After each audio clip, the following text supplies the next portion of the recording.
liboso na yo Nzambe. Pe kosopa mitema na biso epai na yo. Yo nde mokonzi ya milimo na biso. Alleluya.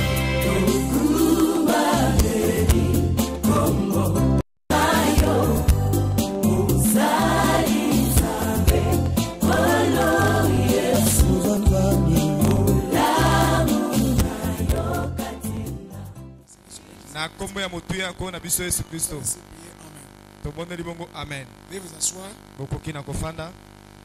Nous vous saluons dans le nom précieux de notre Seigneur Sauveur Jésus-Christ. To pesibino mbote na kombo ya motu ya nkolo na biso Yesu Kristo. Nous bénissons le Seigneur To pamboli nkolo qui nous a donné une pluie. Oya pesi biso mvula. Il a permis quand même de rafraîchir la nuit. Oya salete mulunge zaki makasi to zoma malili. Car il faisait excessivement chaud. Mulunge ezalaki makasi lobi loleki. En tout cas, j'ai personnellement accueilli la pluie avec beaucoup de joie. Vula wana penda mote asepelaki na yango makasi. Même si j'étais conscient que ata soki na yebaki na kati na ngai te pour certaines personnes à ces heures-là, na bandeko mosu na tango wana la pluie est synonyme de beaucoup de désagréments. Bula eza pena nde likama pona bango. Mais hélas, kasi likambo eza ete la pluie que nous avons saluée la nuit, mvula oyo biso tosepelaki na butu et s'est prolongée le matin, yango ekei kino na tongo a fait que beaucoup parmi nous ne soient pas là. ezala ete baike kati na biso bazala te.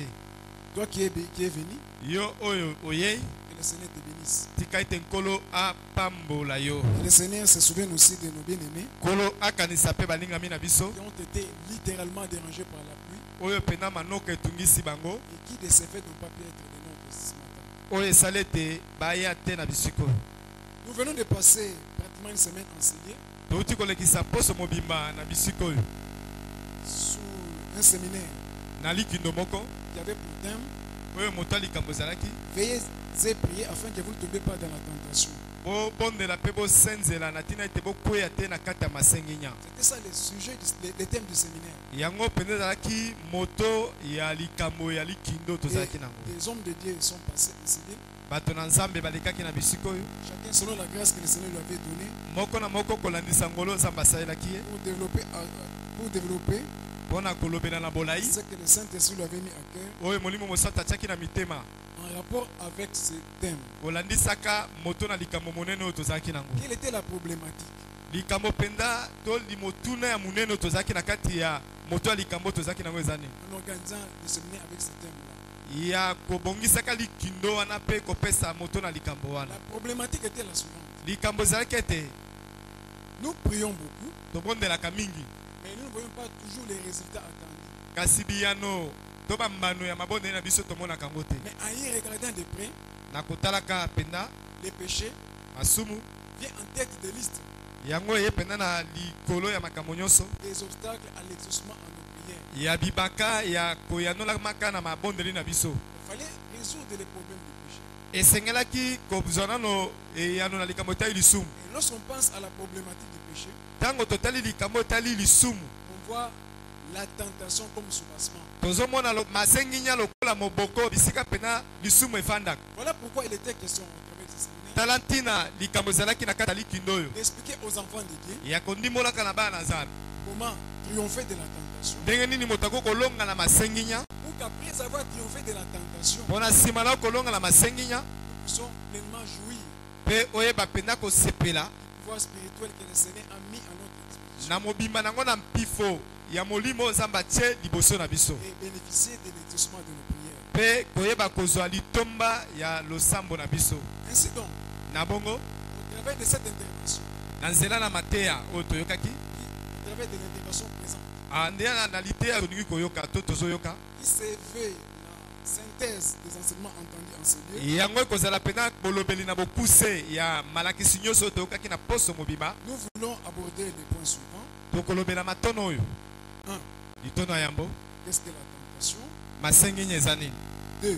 ya mibale Quels sont les agents de la tentation? bato ya mosala oyo bakotaka na likambo etali masenginya baza banani. 3. ya misato Quel est le remède que le Seigneur propose face à la tentation? eyano nini to mino nini oyo nkolo apesi biso na nsima na yo kokota na kati ya masenginya. Et 4. litono ya minei Les bénéfices litomba du triomphe sur la tentation. ya kolongi masenginya. Si étant nous allons directement avec le premier point, Wana nalombangu toke na litono ya yambo. qu'est-ce que la tentation? Masenginya ezanini. Ceux qui montent. Bandeko bazokoma. On va prendre le premier point. Bakoko zwa litono ya yambo. Alors, la tentation Masenginya peut être définie bakoko ndimola ngo boye. comme étant le fait d'entraîner quelqu'un à commettre le mal. Ezali likambo ya bazo sukuma moto po akende kosala mabe. La tentation, Masenginya c'est le fait ezali likambo oyo de pousser quelqu'un à commettre le péché. bazo tindika moto akende kosala mabe to Donc, lisumu. le but de la tentation, Ntina penza eloko oyo masumu elukaka. lorsque le diable se présente avec la tentation, Tango zabulu azo kutama na masenginya il n'a pas des objectifs qu'il poursuit. Ah. qu'il poursuit. azana makambo mibale oyo alukaka te. Il n'a qu'un seul objectif, Azaka na ntina moko à savoir ya koyebaka amener la personne tentée kotia moto oyo akutami na masenginya à pouvoir désobéir à Dieu, ayeba kozanga botosi epai na à nzambe pouvoir tomber dans les péchés. akwea kati ya masumu. Et la Bible nous donne des illustrations frappantes. Bibilia ezopesa bandimbo na mibale Il y en a beaucoup, eza ebele mais je peux prendre des illustrations frappantes tokoki kopesa bandakisa mibale oyo esi relatives à la tentation. oyo mpenza otala makambo ya masenginya L'une dans l'Ancien Testament, moko na kati ya boyokani na kala l'autre dans le Nouveau Testament. mosusu na boyokani na sika. Dans l'Ancien Testament, Na boyokani na kala nous sommes dans le livre de Genèse, tokutami na buku ya ebandeli au chapitre 3, na mokapo nango na misato à partir du verset 1. talatala ya yambo Là, nous voyons la tentation. wana tozomona masenginya Nous voyons le film de la tentation. tozomona bilili ya masenginya. Le diable se présente auprès de la femme. Zabulu aye epai ya mwasi Il nous pose la question. atuni na ye motuna Dieu a réellement dit nzambe aloba solosolo que vous ne mangez pas des fruits du jardin. bino bokolia mbuma elanga te. Lorsque nous suivons le cheminement de ce dialogue-là, soki totali mpenza bolai ya lisolo oyo nous voyons qu'à la fin, tokomona ete na suka l'homme et sa femme tombent dans le péché. mwasi na mobali bakwei na kati ya lisumu Ils violent l'ordonnance que Dieu leur avait donnée. babuki motindo oyo nzambe apesaki na bango. Ils entrent en disgrâce vis-à-vis de Dieu. Bango bazangi ngolu liboso na nzambe Et le diable s'éclipse. mpe zabulu ye atiki bango Et il ake peut clamer tout haut, ake kopeta maboko mission ya accomplie. kolobaka ete mosala nasali ekokisami. Donc lorsque la tentation vient, ntango masenginyi eyaka nous devons savoir que esengeli toyeba ete le tentateur vient mosenginyi ntango azoya pas avec une autre but. azalaka na ntina mosu alandaka te. C'est pour nous amener à nous rebeller contre Dieu. ezali nde mpo na komema biso na botomboki liboso na nzambe. Maintenant, lorsqu'on parle de la tentation, sikoyo te bazoloba na masenginya il est aussi important de parler de l'épreuve. eza mpe na ntina ya koyeba oyo etali momekano. Parce que parfois, il est difficile de distinguer la tentation de l'épreuve. ezalaka mwa kokoso mpo na moto koyeba kokesenisa masenginya na momekano. La tentation, elle est mauvaise masenginya yango eza mabe de par son but, na kotalaka likambo oyo yango de ezolanda par l'intention de la personne qui nous soumet à la tentation, na kotalaka qui nous impose la tentation. likanisi oyo moto oyo mosenginyi azotindika biso na masenginya Mais elle se différencie de l'épreuve yango ezokesena na momekano par le fait souvent na lolenge ete que dans l'épreuve, na kati ya momekano nous sommes soumis à un exercice biso tokutami na ngalasisi moko qui a pour but oyo eza na ntina nango de révéler la qualité de ce que nous sommes. kotalisa lolenge oyo eza kati na biso to lolenge oyo biso tozali. Parce que nous nous comprenons très bien. nakanisi oyo toza komisosolisa Dans la tentation, na kati na masenginya la personne qui amène la tentation, mosenginyi il poursuit l'objectif de nous faire tomber dans les péchés. ntina na ye ezali ete akwesa biso na lisumu. On a donné l'exemple de Satan bapesi ndakisa ya satana qui s'est présenté dans le jardin d'Éden ya mitalisaki na elanga ya edena devant Ève. liboso na ewa. Qu'est-ce qu'il poursuivait? ntina na ezalaki nini ya Amener kola Ève à désobéir. ezali ya komema ewa na kozanga Et botosi il a agi comme un grand professeur de marketing. mpe asali mpena mosala lokola moto oyo abetaka kanga malamu. Il a réussi à séduire la femme. ye akei kino komema mwasi na lisumu. Il a tellement parlé ye alobaki mpena que malamu la femme réalisa mpe mwasi ekomona que ete l'arbre là était bon, mbuma yango mpenza ezalaki malamu bon à manger. mpo na kolia. Alors que dans l'épreuve, nzoka na kati na momekano le but, ntina ya kolanda c'est aussi ezali mpe lokola de pouvoir nous permettre d'acquérir certaines aptitudes ezali ya komema biso tozala mwa makoki songolo ou de nous former. to ya kobongisa biso kotangisa biso. En ce sens, on peut dire que la tentation est négative, mais l'épreuve est positive. wana tokoki koloba ete masenginya yango ezali na longambo ya mabe nzoka momekano yango eza na ngambo ya malamu. Même si, atako dans beaucoup de situations, na makambo ebele Les deux se présentent de la même manière en nous. yango makambo mibale oyo emitalisaka lolenge moko kati na biso Et lorsque se manifeste, mpe ntango yango emitalisaka nous souffrons dans notre chair. tonyokomaka na kati ya nsuni na biso. Alors maintenant, quels sont les agents de la tentation? Sikoyo bato ya mosala ya masenginya baza banani? Les agents de la tentation, bato ya mosala to batindami ya masenginya banani? comme on nous l'a présenté, lokola batalisi biso par les éminents d'hommes et qui nous ont précédés, bato na nzambe oyo bateyaki bayebisaki biso yango. nous avons les agents suivants: toza na bato ya mosala oyo les corps, nzoto na biso nano, nous avons les mondes, toza na mokili, et nous avons Satan lui-même avec ses agents. toza mpe na satana ye moko na liboke na ye. Ce sont ce qu'on appelle les agents de la tentation. wana tokoki koloba ete bato oyo bakotaka na mosala ya kotindika bato na masenginya. Voyons maintenant chaque agent, comment il opère. sikoyo tolingi kolobela na ndenge ya sikisiki mosala ya mutu nyonso oyo atindikaka biso na masenginya. C'est le premier point pour ceux qui vont noter. litono ya C'est la tentation. Le deuxième point, vous allez noter les agents de la tentation. litono ya moto tozali kolobela masenginya ya mibale bato ya mosala ya masenginya. Et comme sous-point, mpe litono ezoya na se nous allons parler du corps. tozolobela nzoto oyo ya biso.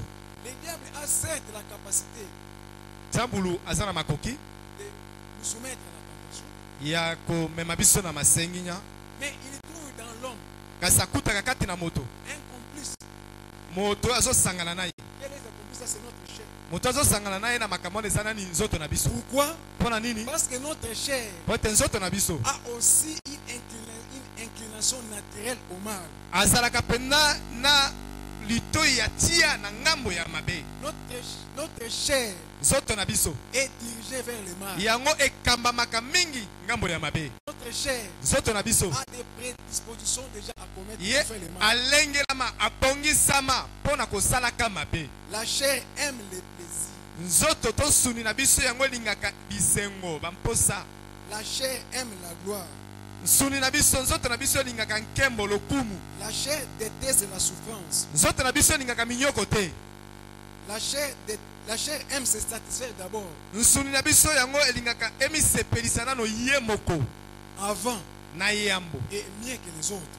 na bisika ya kosepelisa bato mosusu. En cela, na bongo notre propre corps nzoto oyo ya biso moko est notre propre ennemi yango aza monguna oyo ya biso moko et les premiers collaborateurs du diable. mpe azali moto oyo asanganaka na mosala na nzabulu. Jacques 1, yakobo mokapo nango na yambo 14 à 15 nous dit ceci. talatala ya zomi na minei kino zomi na mitano ezoyebisa biso boye. On lit tokoki kotanga yango Jacques chapitre yakobo mokapo nango ya yambo talatala ya zomi na minei kino zomi na mitano. Jacques chapitre yakobo mokapo nango na yambo 1, verset 14 à 15. talatala zomi na minei kino zomi na mitano lobi boye. Mais chacun est tenté moto na moto ye akotami na masenginya quand il est amorcé par sa propre convoitise. po te ye ambendani na kati na bilulela ya ye moko. La convoitise ici, et ce n'est pas la convoitise du diable. bilule awa ezali ya nzabulu te. Cette convoitise ici, elle est en nous, ancrée en nous. bilulela wana ezalaka kati na biso efanda kati na biso. Ce n'est pas le diable qui vient convoiter en nous, eza nzabulu te aye na bisika na biso mpo na bilulela te. mais c'est nous-mêmes, biso moko nde par notre nature pécheresse, na lolenge na biso ya masumu qui nous livrons à l'exercice de la convoitise. oyo eza kotindika biso na kosalaka to na komikutaka na kati na Et bilulela. le verset 15 d'ajouter, talatala zomi na mitano ezobakisa oui, la convoitise, mpe bilulela lorsqu'elle a conçu, ntango yango efandi kati na mutu, lorsqu'elle a conçu, ntango yango efandi enfante les péchés. yango ebotaka sikoyo lisumu, Et les péchés étant consommés, mpe lisumu yango lokola esalemi produit la mort. yango eza komema nde kufa. C'est un peu ce qui s'est passé avec Judas Iscariote. yango nde oyo elekaki na yuda iskariote. Judas avait déjà des mauvaises prédispositions. yuda ye azalaki na mabongisi ya mabe na motema na ye. Judas était cupide. ye azalaki moto ya lokoso ya misolo. Judas aimait l'argent ye azali kolinga mbongo mingi plus que tout au monde. koleka nyonso na mokili. Judas, yuda en face de l'argent, ye liboso na mbongo il était prêt à tout sacrifier. azalaki na makoki ya kokaba nyonso. Vous savez, si vous êtes cupide, oyebi soki oza lokosa mbongo le diable venait vous solliciter nzabulu akoya kotala yo, et il peut vous proposer akoki kotalisa yo de sacrifier votre propre femme. oyeba kokaba ata mwasi na yo moko. Amen. Amen. Donc là, il exploite la cupidité qui est en vous. Lui, ce qui va amener, c'est seulement des facilités. Pour que votre cupidité là s'exerce. On va dire, tiens l'argent. Je peux te donner l'argent. Mais la condition, tu sacrifies ta femme. La condition, tu sacrifies ton mari.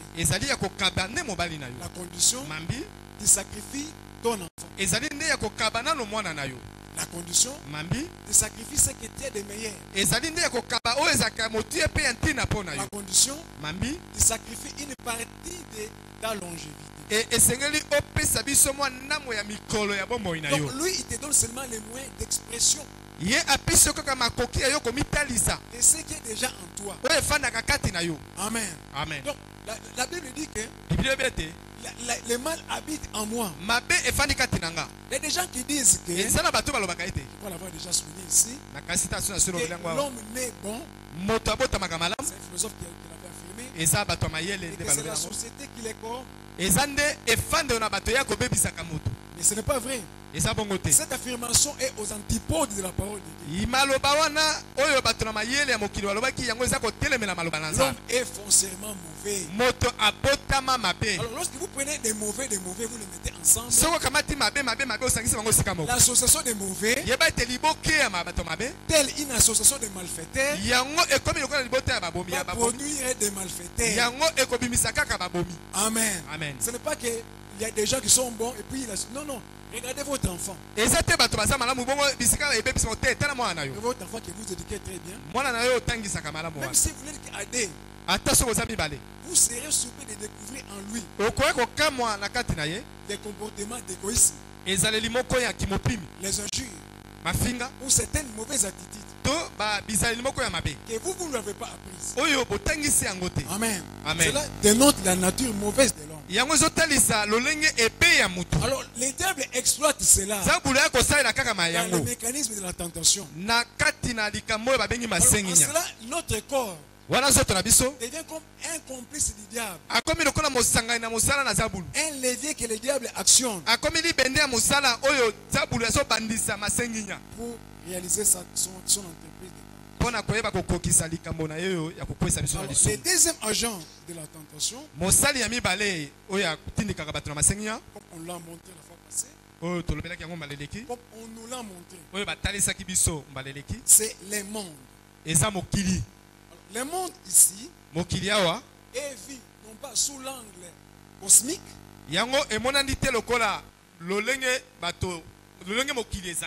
parce que s'il y a des étudiants en astrophysique ici, ils ne sont pas le monde, et ils voient la Terre, ils voient les planètes, ils voient les systèmes solaires, ils voient beaucoup de choses. Africa, tozana Europe, tozana Moi, tozana Sanza nyoso wana. Les continents, les baleines. Tozomona ba mai, ba nyoso wana. Tu peux rester avec la baleine pendant 1000 ans. Yako ba baleine. Ne te soumettras jamais à la tentation. Tu peux t'amener au jardin botanique centre. Ba jardin botanique. Alors le monde ici, c'est l'association des hommes que nous trouvons dans le monde et qui sont corrompus sur le plan moral. Amen. Donc, le monde ici, c'est la société vit sous l'angle moral qui est mauvaise. Pourquoi? Parce que le monde a un esprit qui est contraire à l'esprit de Dieu. Le monde a des lois contraires aux lois de Dieu. Quand je dis le monde ici, c'est la société. Amen. Amen. Alors, le monde a des principes contraires aux principes de Dieu. Quelqu'un avait chanté Bomangai Nabomayo Toboma. Voilà des lois qui régissent. Mwana moninga. Ce sont des principes qui régissent les mondes. Et kiaku kyanga. Ça, ce sont les principes qui régissent les mondes. yango neza ba miangu oye kambaka sur lesquels certains ont bâti leur philosophie de oye bato mosusu bafandisa pe mayele na bango biso tofandi awa oye ngai ezaka yanga lorsqu'on vit dans le monde tango ozobika na mokili en oubliant qu'on est enfant de Dieu, on se conforme au principe du monde. Fatalement, on s'expose aux tentations du diable par les trichements du monde. Alors, il y a aussi Satan lui-même comme troisième point. Troisième agent de la tentation. Satan et son organisation. On sait, y compris les démons, les sorciers, les féticheurs. Dans la première tentation que nous avons relevée, au jardin d'Éden, c'est Satan lui-même qui s'était présenté pour accomplir sa besogne. Alors Satan, il agit pour nous conduire à la tentation de plusieurs manières. Il agit directement en nous suggérant des pensées. Satan peut te souffler une pensée. C'est lui qui parle à tes oreilles. Mais il te fera croire que c'est toi qui es en train de réfléchir. Mais alors que c'est lui qui est en train de réfléchir. Il réfléchit à haute voix. À tes oreilles spirituelles. Pas à tes oreilles physiques. Il te dit, tu vois cet argent-là, c'est 500 000 $. Est-ce que toi, depuis que tu es déjà eu 500 $? Alors, si tu prends ces 500 000 $ ici, tu prends seulement, tu traverses seulement Brazzaville. Tu peux fuir même en Argentine. Et de toutes les façons, l'argent de l'État, c'est l'argent de l'État. Alors, Satan a de te suggérer des idées. Fait des suggestions. Bien sûr, c'est lui-même qui te parle. Mais en même temps, il sollicite aussi ce qui est en toi. Si tu n'es pas cupide, ce genre de suggestions ne produiront rien. Mais si tu es cupide, cette suggestion produira des effets. Nous pouvons voir des personnes placées au même poste de responsabilité, mais avoir des rendements différents. Il y a des gens qui sont allés à l'université, dans les supérieurs, dans des maquis pour faire les examens d'État. Ils y sont entrés et en sont sortis tels qu'ils étaient entrés. D'autres ont trouvé dans les maquis, ont trouvé dans les hommes les moyens de s'écarter de Dieu. C'est-à-dire que Satan a trouvé en eux quelque chose qui pouvait collaborer avec lui. Et il leur a suggéré quelque chose. Et ils sont tombés dans les péchés. Alors ça c'est la suggestion directe du diable. Le diable peut aussi faire des suggestions indirectes. Pas des suggestions indirectes. Là c'est le cas de figure que nous trouvons avec la femme de Job. Regardez. Lorsqu'on regarde là, on suit la conversation de Job que de Satan avec Dieu. Satan dit ceci à Dieu. Si Job est fidèle à toi, parce que tu l'as béni, tu l'as protégé. Mais étends ta main seulement, touche à tout ce qu'il a, tu verras qu'il va te maudire en face. Ça c'est Satan. Et lorsque Satan est venu, c'était pour faire quoi? C'était pour amener Job à faire quoi? Maudire Dieu. Parce que mon dengue, Satan va bêter les gens, mais c'est là qui nie. Ceux qui aussi mis biloko na, on sait la nini. C'était un défi. Alors Satan il est venu. Il a fait tous les cinémas qu'il a fait. Rien ne s'est produit. Lui-même était à l'aise. Alors il a vu que cela ne marchait pas. Maintenant, il entre dans la forme de Job. Il dit, bon, moi j'ai fait. Ça n'a pas produit des effets. Maintenant, je vais lui parler. Maintenant, en utilisant quelqu'un qui lui est semblable. C'était qui? Sa femme. Sa femme ouvre la bouche. Lorsque nous lisons, nous voyons que c'est la femme de Job. Mais à vrai dire, ce n'était pas la femme de Job qui parlait. C'est Satan en personne qui parlait au travers de cette femme-là. Pour obtenir au travers de la femme, c'est que ces films n'avaient pas pu arracher à Job. Alors il dira à Job, maudit Dieu et mère, qu'est-ce que tu gagnes en restant fidèle au Seigneur? Et Job, évidemment, comme il était fidèle à Dieu, et resté fidèle, il n'a pas pu succomber. Là, nous étions au deuxième point. Nous passons maintenant au troisième point. Quel est le remède que propose le Seigneur face à la tentation?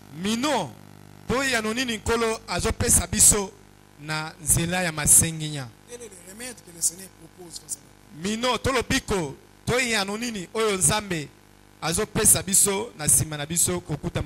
C'est là maintenant où nous rejoignons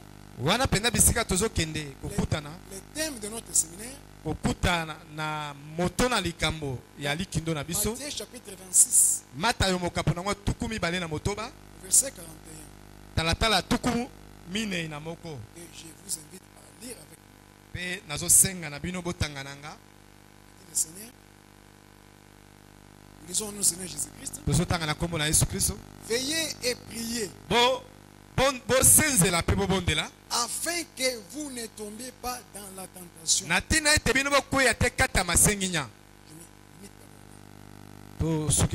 Ici, le Seigneur propose un remède qui est constitué de deux éléments. Le premier sous-point, dans le troisième point que vous écrivez là, donc vous écrivez sous-point, veillez. C'était la nuit. Le Seigneur Jésus-Christ était en train de prier. Et lorsqu'il est venu, il a trouvé les disciples endormis. Il leur a dit, vous n'avez pas pu veiller avec moi ne serait-ce qu'une heure. Veillez et priez. Que vous ne tombiez pas dans la tentation. Lorsqu'on lit ces versets dans ce contexte-là, on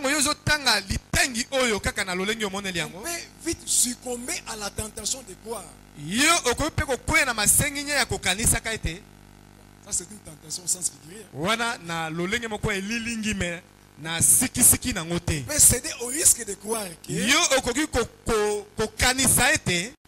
l'éveil dont le Seigneur parle ici consiste en la privation du sommeil. Non. Ici, le Seigneur ne veut pas parler de l'éveil qui consiste à se priver du sommeil. L'éveil dont question est ici. Et celui qui nous a été enseigné. Il nous a été dit que cet éveil, c'est l'état de vigilance. Être aux aguets. Afin de savoir par où et dans quelle direction l'ennemi vient. Pour ne pas succomber à ses ruses. Mais c'est bien beau. Ça, c'est en termes de principe. Mais de manière concrète. Comment vigiler? Le diable est spirituel. Nous sommes jeunes. On va vigiler comment? Quelqu'un prendra la chaise de se mettre là-bas avec des jumelles. Non. Je crois que la Bible donne aussi les moyens de pouvoir répondre à cette préoccupation.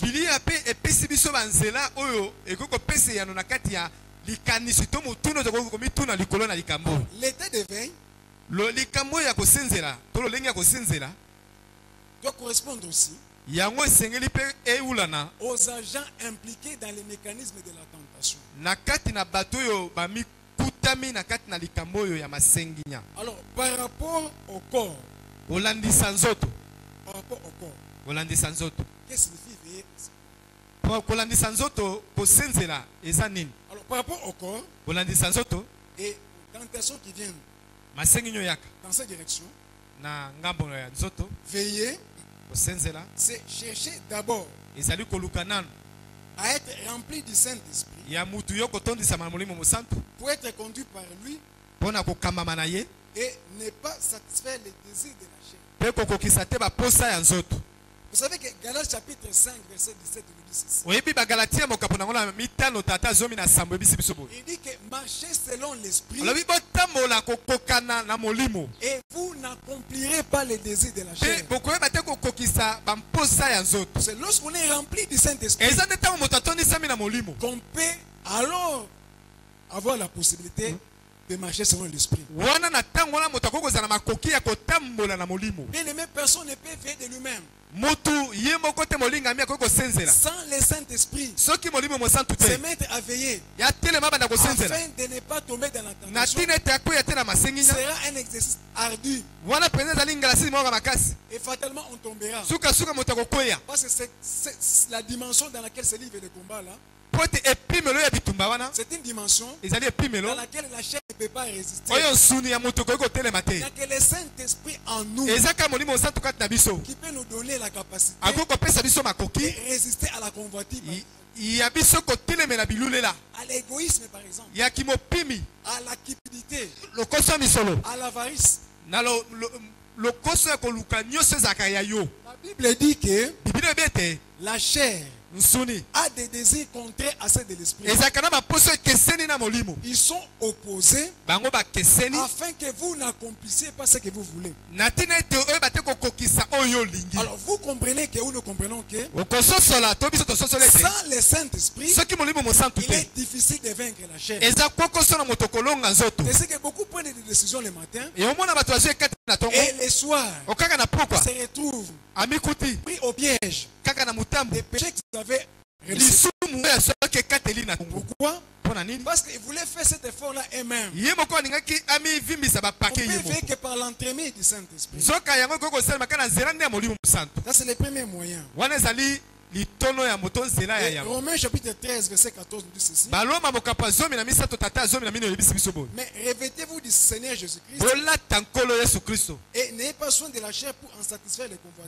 bolengele te nsuni na bino mpo bakoyeba kokokisa baposa Il nango. n'y a que le Saint-Esprit eza kaka molimo mosantu qui peut nous donner la capacité nde akoki kopesa biso makoki de résister aux assauts de la chair. ya koyeba kotelemela oyo ezali bamposa ya nsoto. Sans le Saint-Esprit, soki molimo mosantu te nous sommes comme des hommes ordinaires. toza lokola bato nyonso C'est ce que nous voyons des personnes, yango komona mutu vous voyez des personnes qui sont éminents. bato Sinon, mpenza oyo batombwama na lokumu à un bato moment mayele donné- à un moment donné, okomona batango moko il y a eu un grand scandale qui s'est produit au niveau des fonds monétaires internationaux. okomona likambo moko ekutamaki na fond Fonds monétaire monétaire international. international. Il y avait un célèbre directeur des fonds monétaires internationaux. ezalaki na directeur moko oyo boyebi ya Qui monene était très intelligent, oyo azalaki qui mayele était très célèbre oyo mpenza panza na sango et en qui on sentait même la possibilité oyo babandi komona ete mutu wana mpe de devenir plus tard le président de son akoki pays. kokoma mokonzi ya mboka moko. Mais il fut trahi par quoi? sukasuka asulamaki na nini Par sa chair. kaka na nsuni na Parce ye que là, moko il avait été surpris en hôtel bakende kokuta ye na hotel avec une maîtresse. na makango moko. Bien aimé, molingami sans le Saint-Esprit, soki molimo mosantu eza te le corps va nous trahir. yeba ete nzoto naye kosula yo. Amen. Amen. Donc, la puissance du Saint-Esprit eza na nguya ya molimo mosantu peut nous aider nde ekoki kosunga à biso résister aux sollicitations de la chair. ya koyeba kotelemela oyo ezali baposa ya C'est nzoto. pourquoi nous devons demander au Seigneur yango tosenge tosenga na nkolo de nous revêtir de sa puissance, alatisa biso na nguya na ye de nous remplir du Saint-Esprit. atondisa biso na molimo mosantu Alors, par rapport à la chair, kolandisa nzoto to nsuni veiller, kosenzela c'est aussi avoir la maîtrise de la parole de Dieu. ezali mpe ya moto kozala na makoki ya koyeba komanyola malamu to bokambami ya malamu ya liloba na nzambe. Lisons Luc chapitre 8, verset 18. luka mokapo nango na mwambi tata zomi na mwambi. Luc chapitre 8. luka mokapo ya mwambi tata zomi na mwambi. J'ai parlé de là où c'est le texte où on dit que la semence qui était tombée sur les rocs, wana balobi mboto ekoya kiliko na mabanga ne peut pas produire des racines et quand la tentation vient yango ekoki kobota musisa te pe ntango masengi ekoya yeba ete nzete wana ekokola te. Luka. Voici ce que signifie la parabole. Yoka sikoyo lisese oyo ezoloba. Non, juste au verset 13. Alors, ceux qui sont sur les rocs, ce sont ceux qui, lorsqu'ils entendent la parole, la reçoivent avec joie. Mais ils n'ont pas de racines. Ils croient pour un temps, et ils succombent au moment de la tentation. Bien aimé, certaines tentations, lorsqu'elles se présentent, on n'a que deux possibilités. On connaît la parole de Dieu, on triomphe de la tentation. Ou on ne connaît pas la parole de Dieu, on tombe dans la tentation. Et la meilleure façon de veiller pour ne pas dans la tentation, c'est connaître la parole de Dieu. En définissant la tentation, j'avais parlé de deux illustrations frappantes dans la Bible. J'avais donné l'exemple de la femme dans le jardin d'Éden. Et le deuxième exemple que j'avais prévu de donner mais que je ne l'ai pas donné, le Seigneur Jésus dans le désert. Regardez la femme. Satan se présente. Il la soumet à la tentation. La femme tombe. Pourquoi? Parce qu'elle n'avait pas la maîtrise de la Bible. Elle ne croyait pas en l'autorité de la parole de Dieu. Bien aimé, lorsque le diable s'est présenté devant le Seigneur avec la même tentation, il n'a pas pu réussir. Pourquoi? Parce que le Seigneur était lui-même la parole. Il croyait la parole. Et le diable n'a pas pu réussir. Croire en l'autorité de la parole de Dieu, c'est une meilleure protection contre les tentations. Parce qu'il y a certaines tentations qui viennent par les biais ou par l'entremise des mauvais enseignements, des fausses doctrines. Imaginez par exemple un jeune prédicateur à qui l'on dit, la Bible dit, lorsque le péché abonde, la grâce surabonde. Alors toi comme tu es jeune serviteur, avec la grâce de Dieu se manifeste dans ton ministère, tu dois commettre beaucoup de péchés.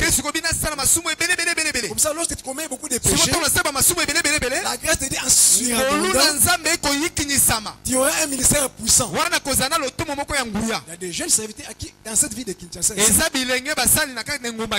on a présenté la tentation. Enfin, on ne dit pas que c'est la tentation, mais c'est la tentation, effectivement, qui s'est présentée sous cette forme-là. Alors, quelqu'un connaît la parole de Dieu, c'est que la parole de Dieu dit que la grâce de Dieu, source de salut pour tout le monde, a été manifestée. Elle nous enseigne à renoncer à l'impiété. Et elle ne tombera pas dans les péchés. Il dira à celui qui lui dira cette affaire-là, c'est vrai, la Bible a dit que quand les péchés abondent, la grâce surabonde.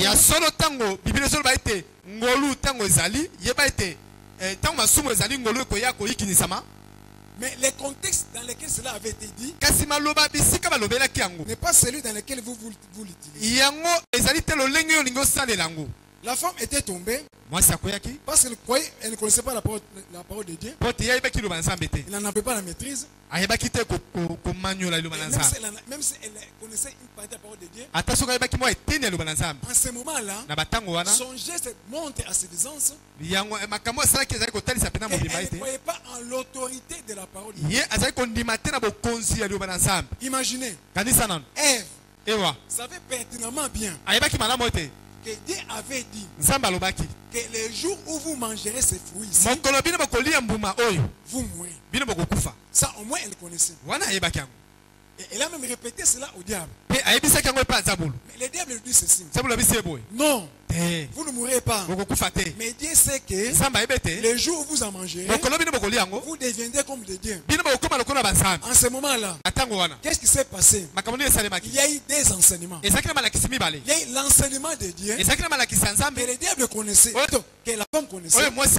Il y a eu aussi l'enseignement que le diable a mené.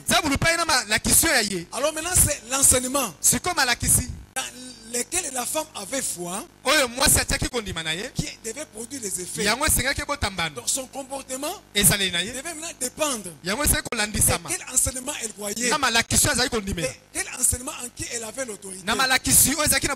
Alors son geste ou son action montre que à cet instant-là, la femme a minimisé la parole de Dieu. La femme a cru que Dieu s'était trompé et que la parole de Dieu était faillible. Et ce que disait le diable, c'est ce qui était vrai. Bien aimé, chaque fois que nous cédons à l'idée de croire que la parole de Dieu est faillible, sachant que nous avons déjà donné au diable un terrain très important dans notre vie. Nous sommes en train de faire son lit pour nous fasse tomber dans la tentation. C'est pourquoi veiller, ça signifie aussi lire et méditer la parole de Dieu. La Bible dit que ces livres de la loi ne s'éloignent point de ta bouche, car c'est grâce à cela que tu auras du succès dans tout ce que tu as. Ne voyons pas toujours les succès sur le plan managérial. Mais dans notre marche de chaque jour, dans notre marche de chaque jour avec Dieu, dans notre relation même avec les prochains, avec les diables, les succès consiste à faire chaque fois la volonté de Dieu. Et on peut faire la volonté de Dieu que lorsqu'on se soumet à l'autorité suprême de la parole de Dieu. Lorsque nous voulons veiller pour ne pas tomber à la tentation, nous devons aussi apprendre à connaître la parole de Dieu. Alors, par rapport à la chair, veiller, c'est aussi éviter des occasions qui peuvent nous exposer à la tentation. La Bible dit ceci: l'homme prudent, je crois que c'est dans Proverbe chapitre 10 verset 19 si je ne me trompe pas, ou Proverbe 22 3, vous allez entendre les deux. La Bible dit que l'homme prudent, il voit le mal de loin et il se cache. Un enfant de Dieu doit savoir anticiper certains événements. Vous êtes des fiancés et vous vous retrouvez dans un endroit obscur. Vous deux. Mais vous prenez les rendez-vous de vous rendre à un endroit où vous ne serez qu'à deux et où il y a le risque que l'obscurité ne vous trouve qu'à deux. Amen. Amen. Là, vous inversez, vous voulez tenter le diable, ou c'est le diable qui va vous tenter. Parce qu'un bon enfant de Dieu doit savoir que quand je me mets dans de telles conditions, voilà des choses qui peuvent arriver. C'est ce que dans le temps, on voyait certaines mamans, quand sa fille qui était fiancée, elle devait rendre visite à son fiancé, elle pouvait l'envoyer avec sa petite soeur. Amen. C'était aussi une façon de dissuader, une façon de jouer à la prudence. Je connais une soeur, elle était en Afrique du Sud, elle chantait dans une chorale. Un jour, après le culte comme celui-ci, elle a pris place à bord de la voiture d'un frère de l'église aussi. Ce frère-là, c'était un frère de l'église. Alors comme il est dans la même direction que lui, et là, il dit, bon, comme tu penses, moi aussi j'en profite. Mais ce que la sœur a oublié, c'est que les frères là avaient d'autres intentions. Ils ont progressé. Et quand ils sont arrivés à un niveau où et la sœur a refusé, évidemment, elle est sortie de la voiture. Et être plutôt, que dis-je, veiller, c'est aussi se discipliner. Un enfant de Dieu doit savoir se discipliner. Job dit ceci: j'avais fait un pacte avec mes yeux que je n'arrêterai pas mes yeux sur une vierge. Un enfant de Dieu doit toujours prendre des précautions. Alors par rapport au monde, veiller c'est quoi? Veiller, c'est éviter la compagnie des hommes pervers. 1 Corinthiens chapitre 15 verset 30 nous dit que les mauvaises compagnies corrompent les bonnes mœurs. Et dans Psaume chapitre 1 verset 1, le Seigneur nous dissuade. Le Seigneur nous interdit de nous mettre en compagnie de moqueurs. Toi tu es enfant de Dieu, mais tes amis, ce sont des païens. Tes amis, ce sont des impudiques. Tes amis, c'est des gens qui parlent contre l'église. Tes amis, c'est des gens qui parlent contre les serviteurs de Dieu. Même la sagesse du monde dit, dis-moi, je te dirais quoi? Toi tu es enfant de Dieu, mais ta compagnie ne reflète pas que tu es enfant de Dieu. Et toi tu dis que tu es en train de veiller. Non, là même si tu pries, tu tomberas dans la tentation. Et par rapport aux agents du diable, veiller, c'est connaître la parole de Dieu. Alors, passons maintenant au deuxième point. Au deuxième remède que le Seigneur a donné. Le premier remède c'était veiller. Nous avons dit qu'il s'agissait de l'état d'éveil spirituel. Alors le deuxième remède face à la tentation que le Seigneur donne, c'est le fait de prier ou la prière.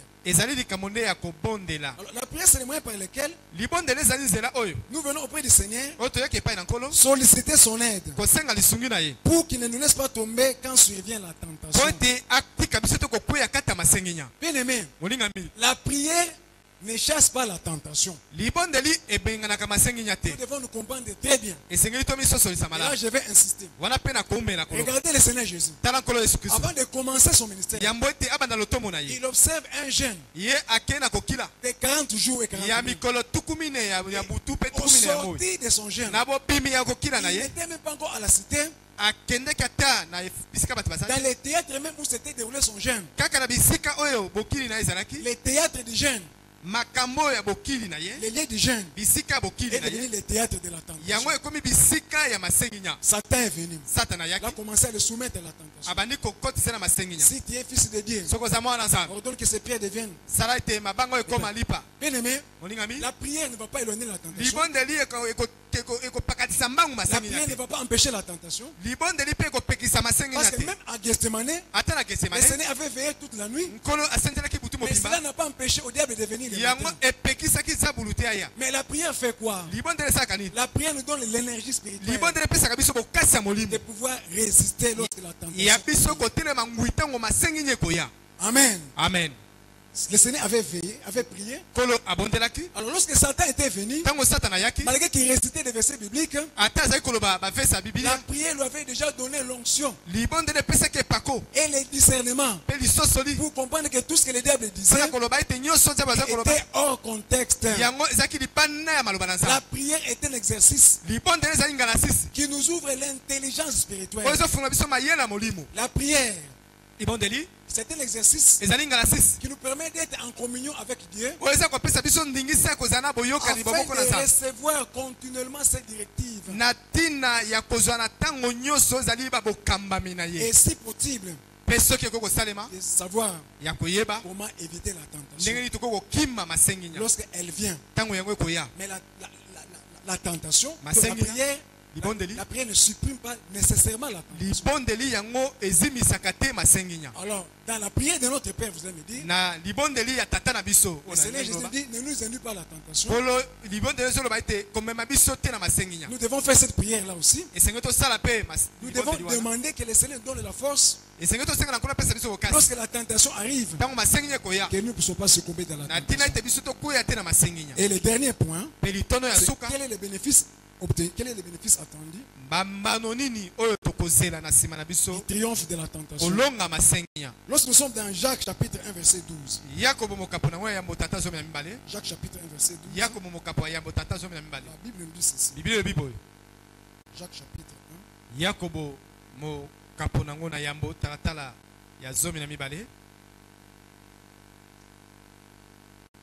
1. Et l'homme qui supporte patiemment la tentation. Car après avoir été éprouvé, il recevra la couronne de vie que le Seigneur a promise à ceux qui l'aiment. Bien aimé, lorsque nous triomphons sur la tentation, notre valeur spirituelle grandit auprès du Seigneur. Le Seigneur nous donne le pouvoir.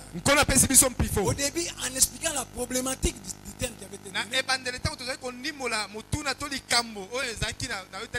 j'expliquais que nous prions beaucoup, mais nous ne voyons pas les effets proportionnellement à notre façon de prier. Et l'une des raisons était le péché.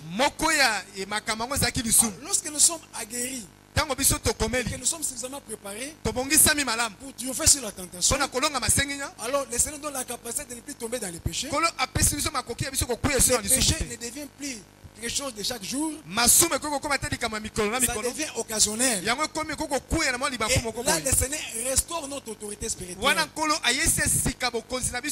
Et le Seigneur nous accorde les promesses qu'il nous a accordées. Là, nous pouvons vivre la matérialisation de ces promesses. Bien aimé, il est très important de pouvoir triompher de la tentation. Il est très important de prier pour que le Seigneur nous donne la force de ne pas succomber à la tentation. La Bible dit qu'il faut que les scandales arrivent. Donc, il y a certaines choses qui ne peuvent qu'arriver. Le Seigneur avait dit, Père, je ne te prie pas de les enlever du monde. Tant que nous serons dans ce monde ici, la tentation viendra, les épreuves viendront.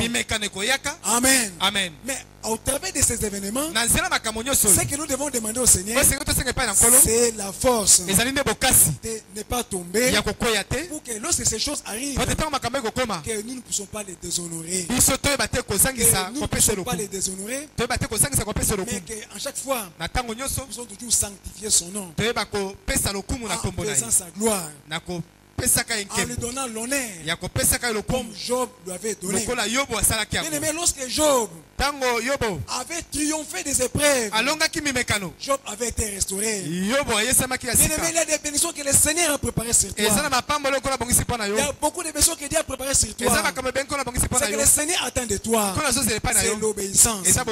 La Bible dit, on t'a fait connaître aux hommes ce que l'Éternel demande de toi. C'est que tu pratiques la justice, que tu aimes la miséricorde, et que tu marches humblement avec ton Dieu.